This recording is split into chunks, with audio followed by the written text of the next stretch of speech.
Hey, what's up dudes? Dork here, doing a little bit of a different type of video, just rambling about this stuff. But today, Marvel announced that they're doing a crossover with Star Wars.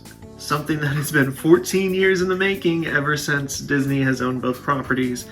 I always assumed this was going to happen, but them taking this long, I've always kind of felt like this. I've always felt that if they were doing this, it was like a big desperation move, like an emergency switch kind of situation.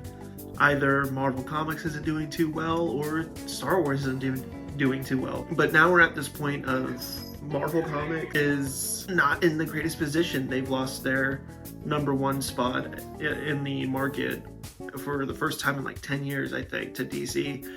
And then Star Wars, just look at the state of Star Wars, man. I just have a lot of thoughts on this, mostly regarding like, how desperate are they? Is it just we're desperate to be back on top with Marvel Comics, or is this we're trying to save face with Star Wars? What is this book going to be? From what I've seen here online, this came from Entertainment Weekly. This is coming out in January of 2027. It's going to be a 5-part miniseries, written by Kevin Smith and art by David Marquez. It's just, from what it looks like, a New Hope era Star Wars coming to the Marvel Universe. So the story here is going to be figures like Chewbacca, Han Solo, Luke Skywalker, and Princess Leia will join Earth 616, the primary continuity in which most stories of the Marvel Comics take place, and mingle with the likes of Captain America, Black Widow, Spider-Man, and the Hulk. Meanwhile, Doctor Doom and the Marvel Rogues Gallery will join the likes of the Darth Vader and the Galactic Empire. So that's kind of all that we really got. There is a quote from Kevin Smith here that says, "Back in the early 80s, I had a subscription to Marvel Star Wars comics, and as fun as it was to follow the continuing adventures of Luke, Leia, and Han, I always wished that Spider-Man or Doctor Doom could cross over into their cinematic saga," Smith says in a prepared statement to EW. "So when the opportunity arose to actually tell that story, nobody had to force my hand. I'm ecstatic to be writing Hope Assembles for the 50th anniversary of Star Wars.